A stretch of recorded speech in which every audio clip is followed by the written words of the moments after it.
So, today is our last class flashback fundamental Friday full mount. So, before I move on to anything I want to show today, does anybody have any questions they want to ask about the full mount position, like on top?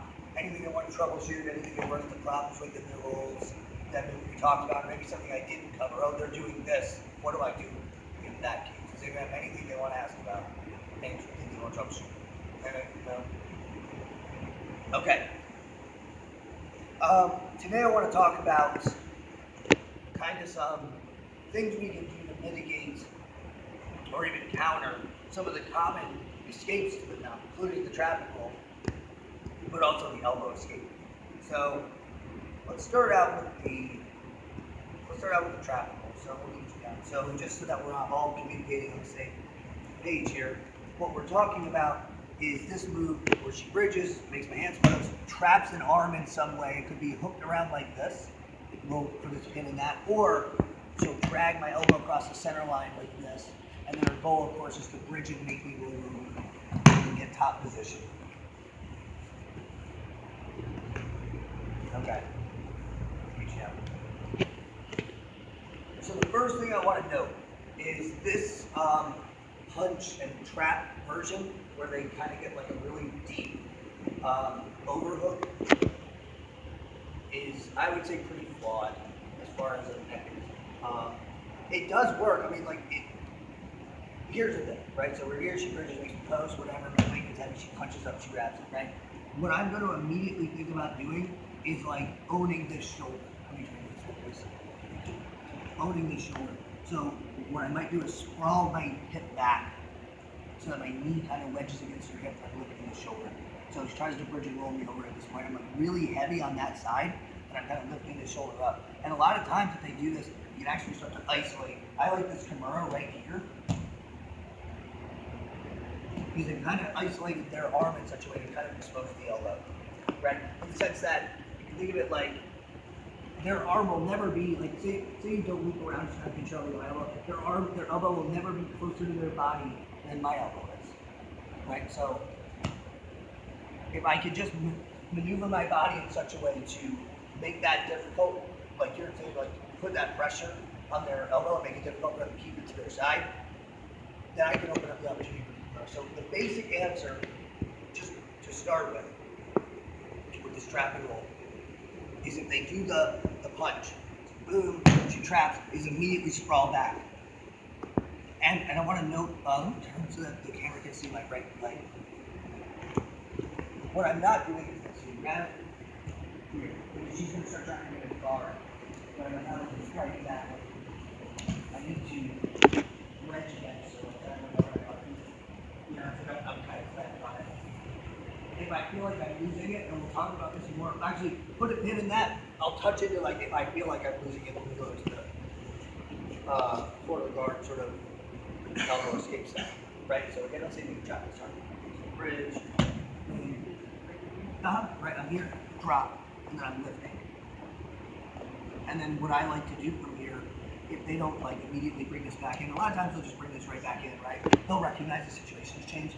They might even think to bridge you over this right, but it's pretty easy to just slide that knee back up.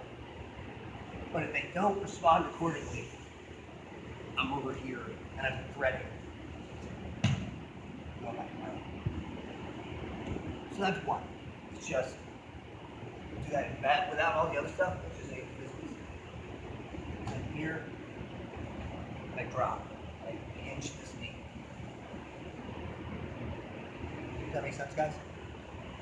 Now let's say she does what I would consider to be the superior job, my personal opinion, is if she takes the elbow and brings it across the center line and she's got it here. Now I'm in a little bit more of a jam. I could drop the hip, and that's not too bad. Let's say you try to bridge me over again. I'm a little heavier, it's a little harder, but she really does have this arm isolated quite a bit. So what I find my efforts often tend to be in this situation, and also keep in mind too, that without getting too deep into the weeds on like talk about mount escapes, is the trap and roll and the elbow escape are inherently like intrinsically connected, because if she has this here and like for example, my weight just goes way heavy on the side, right? That leg becomes really light. She's gonna get to my half guard, or her half guard, I should say.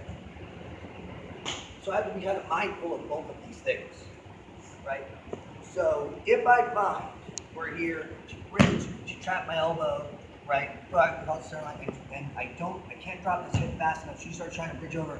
My goal is to get to this technical mount. Even if it's not really a technical mount, what I try to get is just like this foot against her side so that my ankle becomes my mount. I have to be mindful of this big space here, but again, I allowed this person to get my arm across the center line. I'm kind of in a suboptimal position.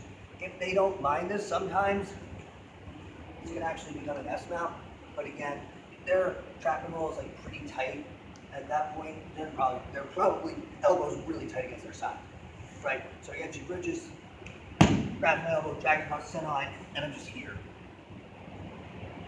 Now she tries to bridge me over, I'm like really anchored heavy here. And then my work here, guys, this is I would say the big step here, is that I don't like just release it down. Because the second my leg gets light, it's getting to the half guard.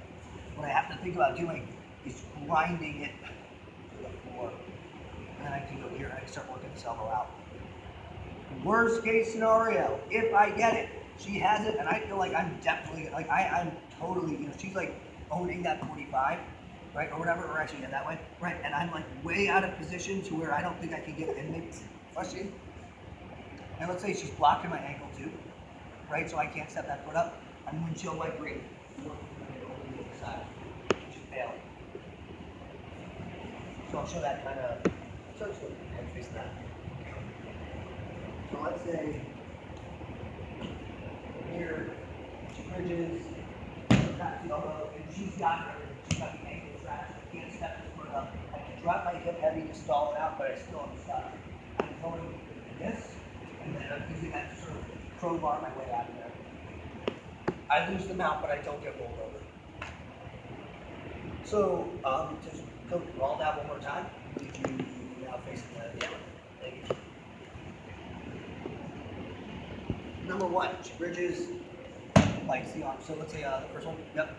My goal, heavy hip, knee wedging against, scooping the elbow, or shoulder rather. And then I have the option of fighting this tumor and fighting for that. That's one. Two, she bridges. She gets the arm across the center line. I can still do that same bite, but again, I'm not in as good of a position. And if she does a big bridge towards her left, she might get my weight off in such a way where, so it's a little dicey, but you could sort of use it to not get rolled over right away. Does that make sense? Like, don't rely upon it, but it does get your weight on the right side. Alternatively, she bridges, traps the elbow, and I just kind of like step this foot up and pinch tight. Just kind of make myself hard to move. And then from here, I'm dragging this elbow or knee down. Lastly, worst case scenario, she bridges, drags it, gets on the 45, and she's trapped my ankle. So I cannot pick this foot up. I cannot sprawl that tip down. I'm really sure right my foot across to wedge myself out of there. I'm getting to side control. Does that make sense, guys? I know it's a lot of little details, but just kind of like some stuff to play through if you get stuck in that situation. Any questions? No? All right, let's fire it up. 1, 2, 3.